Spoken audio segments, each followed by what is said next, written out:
Matthew 23, verse 33, the Bible says, "Ye serpents, ye generation of vipers, how can ye escape the damnation of hell? Wherefore, behold, I send unto you prophets and wise men and scribes, and some of them ye shall kill and crucify, and some of them ye shall scourge in your synagogues, and persecute them from city to city."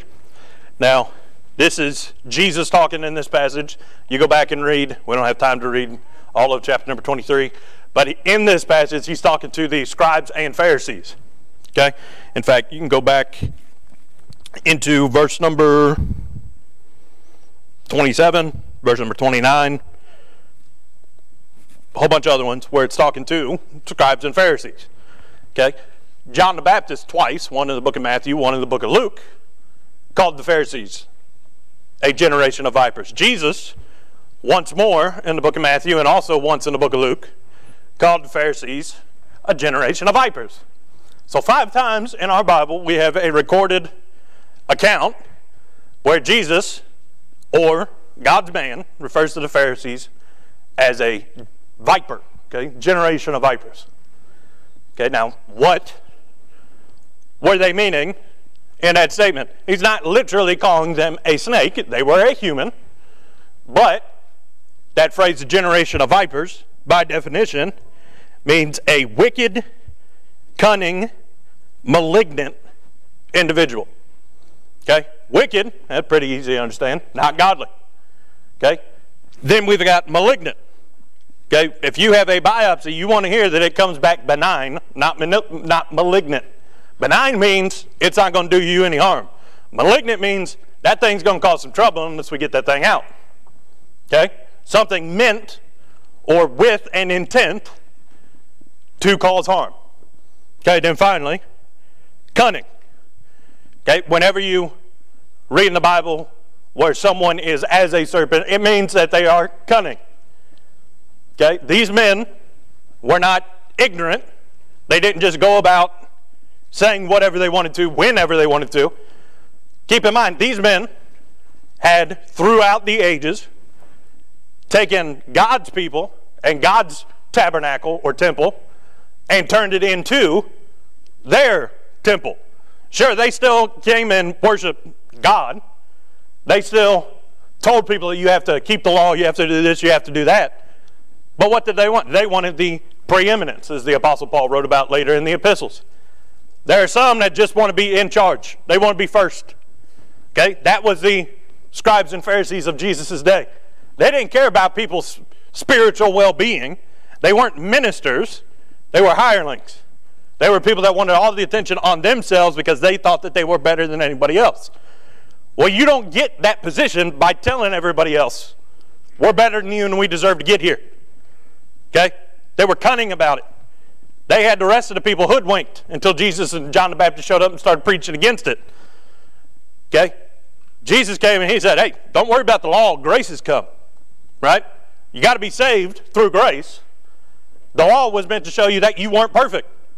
Pharisees didn't like that because they kept people in bondage or subjugated through the law. Okay, they did that through cunning. They used the things of God and maligned them against God's people to keep them in bondage. Okay, they didn't want people getting saved because then they had no control over them. That's why they hated the prophets. That's why they hated the apostles and the disciples and Jesus. Because they said, you don't need them fools. All you need is Jesus. Okay, they didn't like that. But, all that being said, by way of introduction, we're going to teach on something that I hate. I'm not afraid of them. Just don't like them. Okay? You can go to the book of Genesis and you'll find where God put enmity between its seed and our seed. Amen. I'm not supposed to like it. If you do like it, there's something wrong in your head. You are not normal.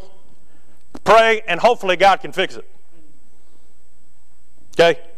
Going to teach on snakes. Not just snakes. Okay? We're going to teach on how snakes actually do harm us. Okay? So with the Lord's help, we're going to teach on snake bit. Snake bit. Right? These are not, in this passage, not referring to the devil. Although we find that he is the serpent in the garden. We do know that he's the snake, the deceiver. Okay, again, cunning, but also wicked and malignant. Okay, not talking about him. Okay, but we also do know that whosoever breaks the hedge, the serpent does bite. Okay, but in that passage, the serpent is not always the devil. The serpent is not always something in the world, such as, sin or wickedness, although certainly sin's going to bite you. Sin's going to do some harm. Living in wickedness, going to do some harm. That certainly can be a serpent. But Jesus calls the Pharisees a generation of vipers. Okay? Later on in the epistles, the Apostle Paul also used analogies to animals to show how people, although seeming to do good, can do a whole lot of harm. What he called them? Wolves in sheep's clothing. There are people that can do us harm just like a snake. Okay? Now there's some things that we got to understand about snakes. You say, how do you know so much about something you don't like? Because I watch things like the Discovery Channel, and I have seen documentaries that they made me watch in school, and then at one point, God laid this on my heart. I did a little bit of reading. Okay? Don't want to go around them, but the more you know about something, the easier it is to avoid them. Okay? Now, let's be honest. 99.9% of the things that I'm, or not 99.9, the majority of the snakes I'm going to mention don't live around here in the wild. But there's a whole bunch of people that act just like these snakes. That's why Jesus called the Pharisees vipers. He didn't call them rat snakes. Okay? Rat snake going to bite you. I can steer clear of them too. Okay? Because it's still a snake. But it's not going to kill me from the bite. Okay? Unless I do something stupid like not treat it and it get infected and go gangrene and then my arm fall off. Okay? Then I'm going to die, but that's not the snake's fault. That's my fault. Okay? Jesus called these Pharisees a generation of vipers. Okay? They do harm with their bite. Okay? Now this viper, a viper is a group of snakes. Okay? You have vipers. Okay? You also have cobras. Okay? You've got anacondas. You've got constrictors. You've got pythons. Okay? Or they were called boa constrictors. You've got boas. They've got all these different classes, but all these different types of snakes, when they attack, when they go to hunt, or when they try to eat, there's only 3 ways that a snake will kill something. Okay? Really, when you break down 3 ways. Doesn't matter what kind of snake it is, 3 ways that it can do you harm. First one, there are some snakes that eat things while they're still alive. Okay? They don't wait. Now the key is you got to be bigger than whatever it is that you're eating. Because if it's still alive and it's bigger than you, it's going to do a whole lot of harm. Okay? Everybody with me so far? They eat it whole, swallow it, and then eventually it's going to, lose oxygen. It's going to suffocate at some point. But snake's going to eat it alive. Eventually it's going to die. Second one, known as the constrictors. Okay, these are the boas, these are the anacondas. If you've seen The Jungle Book, it's the snake in The Jungle Book. Okay? If you haven't seen the new one, good movie. Very good, high quality graphics. Anyway. I just watched it like 2 weeks ago, so I thought of that. But the point is, these things will suffocate. They bite, and then they wrap. Okay? They're in it for the long game. They don't care how long it takes. They're going to suffocate. They don't go for all the strength at once, because then the snake would get tired. Okay? Imagine, trying to pick up a car in the parking lot just by grabbing onto the front bumper. You go all out, you're going to tire out real quick. The snake waits for whatever it is wrapped around to breathe out, to exhale. And then it gets tighter, so that the next time that animal goes to breathe in, can't suck in as much air. And then the next time it breathes out, a little bit tighter, a little bit tighter, a little bit tighter. Okay, and then eventually that thing passes out and then it swallows it whole. Either when it passes out or when its heart stops beating. They tell me that those snakes have something in their skin that they can detect the heartbeat of whatever they're wrapped around, and when the heart stops beating, that's when they know, okay, it's safe for me to eat. But they don't let go until they know whatever they're holding on to is dead. All right? And then the last one are the venomous category. Okay, this is the one, it's not, you know, it's bark's worse than its bite, not in this case. Okay? Very few times do you get a bark, but the bite's what you got to worry about. Okay? They tell me that one drop of eastern diamondback rattlesnake, which lives out in the desert, which is a good reason for me to avoid that, staying away from the desert. But they tell me in the Rockies or in the deserts of America, that snake, you can take one drop, one tiny drop, smaller than what I'm showing you right now, and that'll kill an elephant. Full-grown male elephant, thing that can, you know, stampede, it's got the big old tusk, one drop of rattler. It'll kill it. Now, what makes that venom so deadly? Well, there are 3 different types of venom. First one is a neurotoxin. That gets into your blood, and it attacks the brain, and then from the brain, the nerves in the body. It gets to the point to where your brain cannot send the message to the heart to keep beating, or for your lungs to keep breathing. Okay, it wreaks havoc with how God created you. It makes it not do what God wanted it to do. Okay, now some of them are fast acting, some of them are slower acting. Okay, doesn't matter about the potency, but that venom will keep you from doing what you're supposed to do on the inside. Okay, and then there are coagulant venoms. That bite is going to cause your blood to clot unnaturally. Okay? Now, I have seen a documentary where they took one of those. It was a black mamba, by the way. Okay? You ever see one of them things? Run. Okay? They tell me that that thing will kill you in 12 seconds. One bite. It's one of them snakes that when it bites, it doesn't just deliver a little bit of venom, it dumps all it's got into you. Now, coagulant, if blood coagulates, normally that's a good thing. I cut my thumb at work on Thursday. It has hurt like crazy, even when I was tying my tie today. But the reason it's a cut and not an open wound is because eventually it stopped bleeding. The blood in my system coagulated or clotted and stopped the rest of my blood from pouring out of my thumb. Okay, that's a natural part of our body's process, so that didn't turn into I lose everything I got on the inside of me. Okay? But this venom, this coagulant venom, will cause the blood to clot everywhere in your body at once. Everything it touches, blood starts becoming a solid.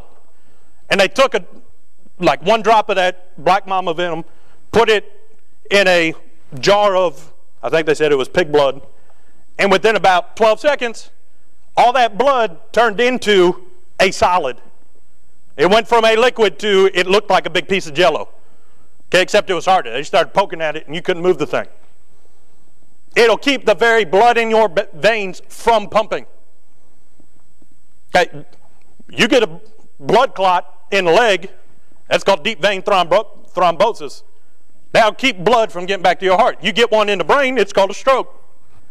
You get one somewhere in the heart, or close to the heart, in one of the arteries, that's a heart attack. Fatal. Why? Because it keeps the heart from circulating new blood. That means no more oxygen for the rest of your body. But imagine a blood clot all over. A blood clot, very tiny. Normally, it's a problem if that just wedges the right way. Doesn't even have to block it completely. It's just got to cut off enough blood in that blood vessel. Well, imagine a blood vessel immediately becoming clogged and then progressing all the way throughout the body. 12 seconds. You gone. I'm not moving wherever black mamas are. They say it's one of the world's most deadly snakes because it'll just cause your heart to seize up. Doesn't matter where it bites you. It's going to clog somewhere in your body that the blood's not going to be able to get past about 12 seconds. Okay, and then the last one does the exact opposite of that. Okay? They called them hemo something. talking about hemoglobin, okay, but it thins the blood. Thins it to the point that it starts breaking down blood vessels in your body. This one won't kill you as quick, but it takes away red blood cells, and hemoglobin is what allows the red blood cell to attach to oxygen to take it throughout your body. Okay, it attacks that, keeps the red blood cells from taking oxygen, and eventually your body's just going to shut down because your blood, even though it may still be pumping, can't take oxygen with it. Okay? The Bible says that we are fearfully and wonderfully made. God knew exactly what he was doing. He knew what hemoglobin was long before doctors did. But all he did was breathe into man the breath of life, and man became a living soul. He made all that out of dirt. But what I'm saying is, one bite can mess all that up. Okay? Now again, I don't have to worry about none of this junk because I don't go around snakes. Okay? A snake bite is only deadly once you've been bit. Sometimes even after you get bit. Now I understand that I'm not grammatically saying what I should be saying once you get bitten, but I'm entitled to snake bit, so I'm going to keep saying bit. But once you get bit, you got a problem. Before that, you got no problem. Now, I can make an argument that if you plan a trip out into the desert and you want to go hiking on your own up the backside of one of the Rocky Mountains, I'm going to say, you're dumb. Why? I've seen enough videos, I've heard enough stories of hikers in the Rockies just walking and then all of a sudden, rattler. Can't see rattlers, they hide under stuff. That's why they got that rattle, to let you know you getting close. If you don't go around it, I ain't got to worry about getting bit.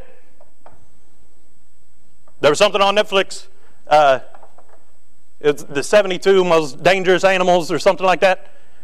And I was watching it because I wanted to see crocodiles and sharks and all them things. And then out of nowhere, snake. Okay? But this wasn't somebody walking out in the jungle. This was somebody that took a vacation to somewhere in Central America, South America, somewhere. But because all the forests be disappearing, snakes be moving into cities, and this lady was just an Australian tourist. She's walking down the sidewalk one day, and then whoop-pow! Gets her from out of a bush, just walking on the sidewalk. They took her to the hospital. They couldn't figure out what snake it was. Didn't know what type of anti-venom to give her, and then eventually they started seeing all the effects of the bite, and they were like, oh yeah, this ain't good. Okay, they figured out which snake it was by the symptoms, and then they were able to give her the anti-venom.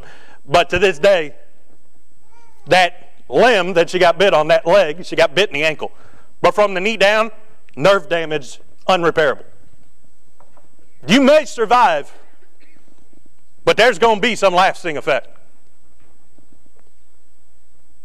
Okay, now, the ones that really scare me, because I once saw a video on what the bite can actually do, and because when I was a kid, I watched Raiders of the Lost Ark, and Indiana Jones comes face to face with the king cobra. Okay, cobras are nasty, man. There's a reason that they're called king cobras, because their bite does a whole lot more than just mess with the blood. It'll actually start eating away, it's called necrosis, parts of the body. Okay, I saw a Discovery Channel one time. Guy got bit in the stomach. He had a hole this big around the bite by the time he got to the hospital. Plus all the stuff that's going. Imagine having that in your blood as it's working around your body. Okay, they filled it with some goopy paste that was supposed to, look like skin once it, healed and everything. I mean, the guy's still got a scar to this day. It still looks deformed. Right? Some will try to squeeze you. Some will try and eat you while you're still breathing. Some are going to bite you. And some of them may shut down your nervous system. Some of them may try and attack your heart. Some of them may just inject you with some poison. Because if I walk up on a cobra, the cobra knows it can't eat me. I'm too big. But it still don't like me because I'm in its territory. It doesn't attack me to eat me or to hunt me. It attacks me because it wants me dead for whatever reason. It don't want me there. Right now, let's get back to the Pharisees.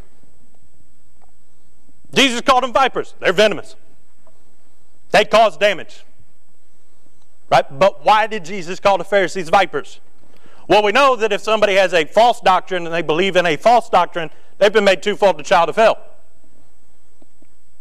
If you believe something that you think is going to get you to heaven and it won't, now God's got to do twice as much work to save you, because you've got to see that what you're believing in won't work before you'll trust in what will. Why did Jesus call the Pharisees vipers? Because once they bit somebody, it did harm to them. Person didn't know it though. If they bought into the Pharisees' religion, this person would go to temple. Now Jesus went to temple. Was going to temple a bad thing? No, that's where you went to meet with God. Back in the Old Testament and throughout the Gospels, because Jesus hadn't gone to the cross yet. Okay, that's where you went to meet with God. That's where you went to offer up sacrifices to God. That's where you'd go to pray to God, because that was God's house. But they had turned God's house into a place where they received the glory. Remember Jesus' example of the Pharisee praying in the temple, and then the sinner man praying in the temple.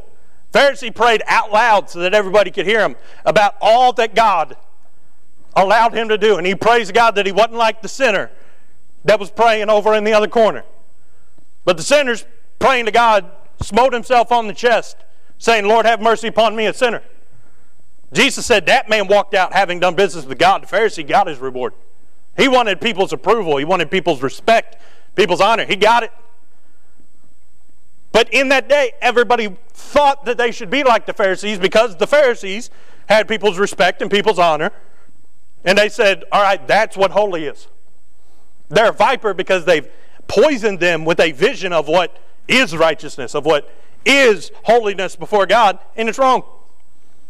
They've got people striving to be something that they, whether they admit it or not, that they know isn't what God really expects from them. Amen. Amen. Why are they a viper? Because they attack things that are different from them. Some snakes eat other snakes. Y'all get that? They don't even like each other.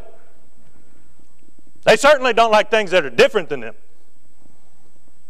What did verse number 34 of our text say? Wherefore, behold, I will send unto you prophets and wise men and scribes, and some of them ye shall kill and crucify. Well, that happened to all the apostles except for John. They all died a martyr's death except for John. And some of them ye shall scourge in your synagogues. That happened to a lot of the apostles too. Happened to Stephen. He's just a deacon. They stoned him to death. But those stones didn't do any harm to Stephen. He kept on preaching while they were stoning him. What's the Bible tell us? He looked up and he saw Jesus. He said, hey, I'm going early. I'm checking out. Early checkout from the hotel. God says I get to go now. They didn't do him harm, but they tried to. They thought that by biting at him, they were going to keep him from spreading what had been done. The exact opposite. I'm talking about Stephen today. They were trying to wipe Stephen off the map. He's still around. Their works do follow them. But nonetheless, them vipers started striking at him. We find that Saul, who later became Paul, held the coats of the men that stoned Stephen. I got good news though. God could take a viper, turn him into a sheep. He is a shepherd. Amen. He could take them, turn them into sheep. Now, all that being said, why are we talking about snakes? Why are we talking about bites? Why are we talking about vipers and Pharisees? Because out there in this world, there are people that are going to try and bite you. They may try and bite you for different reasons. But verse number 34 tells us, reason that they're biting at us, reason that they're going to try and scourge us with words, and hopefully we don't degenerate in the point of America to where we go back to where people persecute the church. But if they do, some of you might have to take a stand. Some of us might have to go to prison. Some of us may face a martyr's death once again, even in America, if things continue to go down the road and the Lord doesn't come back. If that's God's will, His grace is sufficient. But what I'm saying is, there's snakes out there. If you know about the snake, you can avoid the snake. If you know what's really dangerous about it, it's not going to do you any harm. Again, the one that breaks the hedge, the serpent biteth. Serpent can't get inside the hedge. But if we try and help God out and do a little extra, and we don't work by faith, but we try through the arm of the flesh, you're liable to get snake bit. But I got good news. If you get bit by black mama, there's nothing nobody can do to help you. 12 seconds, you're done. Okay? There are no spiritual black mambas. God can help you with whatever the problem is, spiritually. But spiritually, there are people that are going to bite you, can do you some harm. Spiritually, there are some people that are going to try and suffocate you.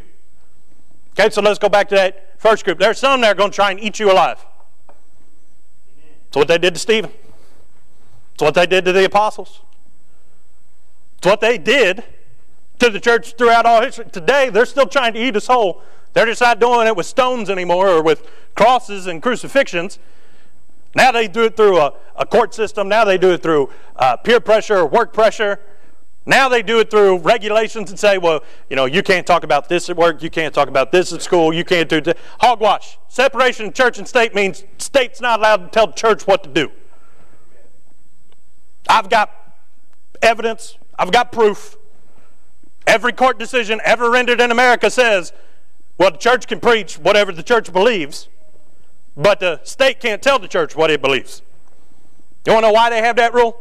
Because there's this thing over in England called the, agnostics? No, I can't remember the name of it. It starts with an A. But it's Catholicism without the Pope. The king wanted to be in charge of his own religion back in the day so he could grant himself 18 divorces or however many he had. Because the Pope said no and he got angry, so he started his own church. Anglican, that's the word. The Anglican church started over in Great Britain. Why? So that the king could tell people what to preach and what not to preach on. Because he didn't want people running up and down the streets talking about what a king's a wicked man because he's had 19 divorces. And by the way, he was angry because his wives wouldn't give him sons. Guess what? That depends on the man, not the woman. He did it all. Moron. Anyway, point being that the king would tell the church what to believe and they would believe it. They came over to America and they said, we don't want that. Why did they come to America? For religious freedom, because over in England they were trying to say, you can't preach on that, can't do this, can't do that. Okay? All these Dutch, French, English, all these basically pilgrims looking for a new land, trying to find a place where they could believe what they wanted to believe. Now, not all of them had it right, but I'm thankful that some of them did. You want to know where the most Baptists were in the first colonies? Rhode Island. Smallest state. Had the truth. Didn't God say he's always have a remnant? Didn't give them the biggest state, but he gave them one. Hey, that remnant's still around. But why did they come here? Because they didn't want to get snake bit. They were being suffocated. Right? Here's a little fun fact for you. Found this out the other day. Watching YouTube, of all things. Okay? They were on this late night talk show. You know how they have like Jack Hanna and all them animal people come out? Well, one guy brought out this huge snake knowing that the guy was afraid of snakes. Okay? It was a constrictor. Okay? They don't bring out them venomous ones. They say, no, if that thing gets you, you're done. But he says, why did this thing start? Because it started squeezing around. Now, granted, this thing's about this big around. Okay? And about 6 or 7 feet long. If I see that, I'm burning everything to the ground. I'm saying, trust me, you didn't want to send somebody in after that as a man killer. But the animal wrangler said, if that thing were to wrap around you, first off, it can't kill you immediately. It's not strong enough. He said, all that it would take, snake this big, 6 or 7 feet long, he said it would take one adult male just to uncoil that thing from around you. He says it's not that strong. But how does it get you? Little by little. Every time you breathe out, it gets a little bit tighter. And the guy said once it squeezes, the way that its muscles work, you can't force it to unsqueeze. Like them dogs that got a locking jaw. They got locking muscles. To where you can't force it back out. But if somebody were to come around and help you, just unspin that thing. You can do it from the outside, but you can't do it from the inside. You know what I'm saying? Some people, they get bit by the world trying to suffocate them on the job, on the work. They're trying to get them to not have a good testimony, or if they do have a testimony, they're trying to say, hey, shut up, we're tired of hearing about it. They get their teeth in first, and the thing about them constrictors, they got recurved teeth. Their teeth bend back into their mouth. So when they bite you, it's like two sets of claws going in. You can't pull your arm out. You got to open the jaw back up, and you actually have to push your arm in before you can go back out. That doesn't make sense to us. That's why they got teeth like that. Because what's your first reaction? You get bit, you go to pull away, you're hooked. You stuck. Problem that a lot of Christians have is that we're ignorant of the fact that some people may not like us. They may try to suffocate us or to eat us alive because they don't want us breathing anymore. They're them constrictors. Or there's something that thinks that they're bigger than us and they're going to try and eat us. Well, you may be bigger than me. You may be able to wrap around me. But that bite can't do me any harm if I'm in the arms of God. If I don't break the hedge, serpent can't bite me. If a serpent does bite me while I'm in the hedge, that means God let the snake through the hedge. Okay? If the snake tries to swallow me and I'm in the hand of God, you tell me a snake's going to swallow the hand of God? No way. Earth's his footstool. Bible tells me that the hand of God in the crevices of his hand can hold all the water on the face of the earth. You going to swallow that? I don't think so. You may get your teeth in me, but you're not going to destroy me. Guess what? Once the snake bite is over, he's got a balm of Gilead. He's the Rose of Sharon. He's the lily of the valleys. He can take care of me. But with some snakes, it's not the bite you got to watch out for, it's the wrap. They tell me that some anacondas or boa constrictors, they go after deer or these huge animals. They say that they'll wait for forever because they don't have to eat every day. They get one large meal and then they live off of that for a while. And then they'll go back, start hunting when that starts running out. They can wait a while when they're wrapped around you. You may not be taking many fast breaths right now, but eventually you're going to start breathing in and out. It's just going to keep getting tighter, tighter, tighter. Now, if you break the hedge and you're out there and something starts wrapping around you, you've got time, but guess what? You got to get some help. You know why somebody can't unwrap a snake on their own? Because usually it starts wrapping around their arms. I can't unwrap something if my arms are pinned to me. I need somebody else to come around, unwrap the snake. But there are some that are, like verse number 33, serpents. They're vipers of a sort. They want to bite you and wrap you up. They want to shut you up. Because what's the point? They're trying to get us to stop from breathing. Why did Jesus send prophets and wise men and scribes? To give them the truth. They don't want the truth, so they'll try and shut the truth up. Keep it from being spoken. Okay, then we got them other ones. First ones will eat you whole, try and constrict you. Then we got the other ones. Ones that I'm never going around. I may stumble across, somewhere out in, they tell me that all throughout Florida they got them rock pythons and because people had them as pets and then just set them loose in the Everglades because they're like, oh, we'll send it back to nature. Idiots. Now they got bounties on them. I hate them enough. I've thought about quitting my job, just going out down Florida and hunting snakes. But then I realized it's barely, hot in Kentucky, and I sweat like this during Sunday school. I'd die in Florida if they ever asked me to teach Sunday school. But it's them other ones that if they get you, you ain't got time to call for help.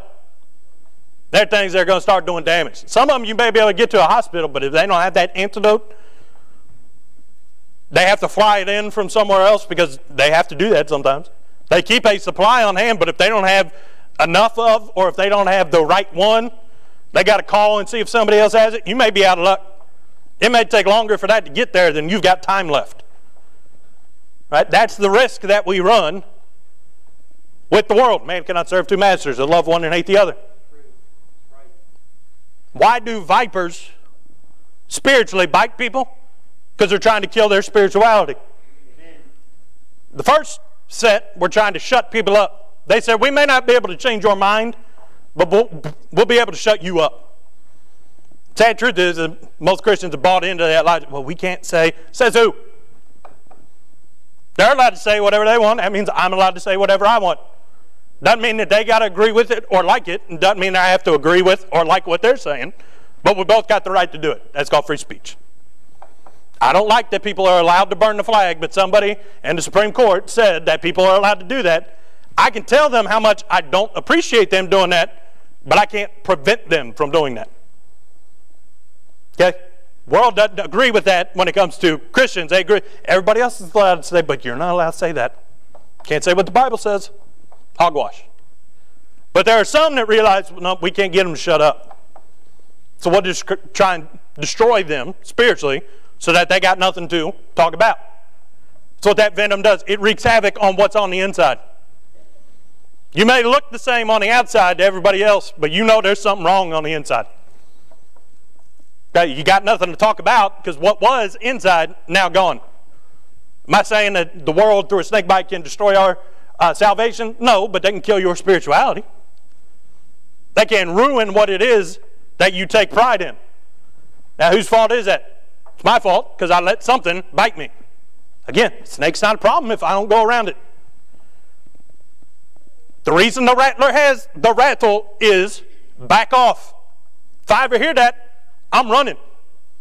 Not towards the direction I was headed. I'm turning around and running away from it. If I run towards it, trying to sneak past it, I've seen how quick them things can. I'm not running the risk. Right? I wasn't that fast when I did play football. I was faster than some, but I wasn't the fastest. If I was Usain Bolt, I might try and risk it, but I'm not. I'm turning around and running. Right? That's called humility, knowing your strengths and your weaknesses and abiding therein. Those fangs that they use to inject, their venom, they tell me they're like hypodermic needles. They're so sharp it'll go through anything. Cowboys used to wear leather boots hoping that if it came in at the wrong angle, it may not get all the way into their skin. But fangs can go through leather. Fangs can go through whatever protection we think will work. The only one that's going to work is the whole armor of God. But the second I take that off, no matter what I try and put on, it's not going to be able to stop those fangs. Now, what's that venom? Why did he call them vipers and not just boas or anacondas or whatever it was? Because one, they didn't know what anacondas were. They hadn't yet gotten to the Amazon. These people. Some people had gotten to the Amazon, but these people didn't know what anacondas were. Okay? Why did he call them vipers? Because some people, when they bite you, just like them eastern diamondbacks, and the majority of other snake bites, when they bite you, it attacks your nervous system, the neurotoxin. The world will first try to change the way that you think, change the way that you see the world, change the way that you act in the world. Because if they can change this, they can work their way down into your heart. The neurotoxin isn't deadly because it attacks the brain. It's deadly because eventually the brain's going to tell the heart to stop pumping. If you get out in the world, get acclimated to the world, and you don't be ye separate because we are a peculiar people, if you go into like a lot, if you pitch your tent towards Sodom, eventually you're going to end up in Sodom. Okay? That neurotoxin, once it gets you, eventually it'll slowly start changing the way your brain works. You'll see things differently. You'll be okay with things that you didn't used to be okay with. And slowly, that's going to work its way down into your heart. Remember, I said one drop of a rattler's venom take down an elephant. I know in and of myself, I'm no match for whatever the world's got, whatever Satan's got. But once it gets in me, it's going to change the way my brain works. And eventually, what I think does work its way down into my heart. And then once it's in my heart, it works its way out of me. I can have a thought and not act on it, but once something's down in my heart, That's what's near and dear to me. That's what's precious to me. I'll do whatever it takes to keep that in my heart. Sad thing is, most of us don't have God down there stronger or greater than everything else. That's why we give him less than what he deserves. That's called iniquity. Why did that happen? Because somewhere up here, this started thinking that I don't have to give God that much. I can back off a little bit. We got snake bit by something, and it's changed the way that we think about the things of God. World realized we don't have to get rid of them. Don't have to martyr them anymore. We've just got to slowly influence them. We are not ignorant of the devil's devices. But some people, once they get snake bit, they say, well, my arm didn't fall off. Because that's what it wasn't trying to make your arm fall off. It wasn't trying to kill you, trying to change the way that your brain thinks, the way your mind works. Then you got that group that'll either keep the oxygen from going throughout the blood, or it'll cause the blood to basically turn into cement. It's going to harden up. Well, what's that? Some people, once you get bitten, they lose all affection. They have no desire anymore to do the things of God. Ow, I got hurt. I don't want to get hurt again, so I just won't do it. Some people are more afraid of the world than they are of God. They don't fear God. They have no reverence of God. Because if we saw God in our hearts the way that God deserves to be seen by man, as the omnipotent creator, the almighty, the one who flung everything from nothing with just words, then decided to create man with his hands and breathe into him the breath of life, that God, we'd live different. Some people have lost affection. Some people lose affection for others. They got hurt by somebody, and because they got bit, they decided, I'm not going to run the risk of being bit again. Instead of being cautious, they become alienated. They isolate themselves. The Bible says, be wise as serpents, but be harmless as doves. You got to know where the snakes are. You got to know how the snake can do you damage. But I'm not supposed to isolate myself from the world. The ministry means to take, to minister, to go and give. I can't do that if I'm afraid of being snake bit, holed up in a bunker. Okay? I do not, hate snakes so much that I, don't go out of the house. That's called a phobia, and that person got a condition. I know that 99.9% of the time there are not snakes where I go. If there is a snake, I got a lot of firearms. Christian just got a brand new knife for his birthday. I might take that and, pow. I may not hit it the first one, but we got more than one knife in the house. Christian ran over one with a lawnmower, didn't even know it was there. Little itty bitty old thing. I let Champ out later, not knowing that. He threw away the body. Champ comes back with its head in its mouth. I was like, give me that. And he thought it was a toy. And I'm like, that is not a toy. I need to go throw that away. But some of them aren't going to do me any harm, even if they are there. Because if I'm walking in God, nothing can do me harm other than what God says could come into my life. But some people are so afraid that they deliberately will say, no, God, I'm not doing that. I will leave the will of God because I'm so afraid of something that might be out there. Well, if you feared God, you'd say, Lord, it doesn't matter what's out there. I'm going to do what you say to do. Amen. They've lost all affection. Some other people, they try and give them a heart attack. They try and kill their association between them and the love that they have for the things of God. Some people lose affection. Others, they try and stop God from getting into their heart and try and replace it with something else. They try and coagulate the things of God and say, no, that's hard. That's not going to do anything for you. Try this instead. Some people just lose all affection for the things of God. Some people do the things of God for the wrong reason. Like that Pharisee, they want a pat on the back. They want the preeminence. Just like Diotrephes, as the Apostle Paul wrote. Other people are those wolves in sheep's clothing. They've got their own ulterior motives for being around the things of God. Some people are just, for lack of a better term, freeloaders. They want somebody to give them a handout. They want something. I am not so deluded that I think that everybody that comes to church on a Sunday morning is there to glorify God and to seek God. Some people got ulterior motives. How'd that happen? Because at some point they were bit by something that changed what they desired from God. Some people are just so apathetic that they don't care about it. All they care about is protecting themselves. Other people have been perverted into desiring something other than what they should desire from God. Well, how did that happen? Something happened in the heart. Either they never gave theirs to God, or they did, and something has maligned their heart towards the things of God. They got bit with something that slowly worked its way all throughout the body and eventually changed what was their heart.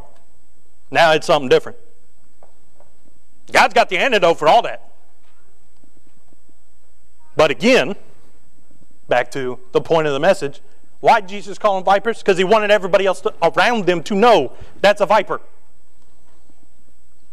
Ye serpents, ye generation of vipers.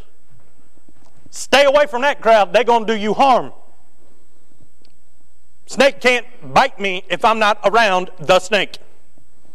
If the snake is around me, I should be like David, who took out them 5 smooth stones that he had in his shepherd's bag. He took care of the snake when he was guarding his father's sheep. God gives us the tools to handle running into one. It only does me harm if I don't know it's there and I get too close. If we are sober and vigilant, because our adversary is a roaring lion walking about seeking whom he may devour, he's got snakes in the grass. But if I'm sober and vigilant, I see him.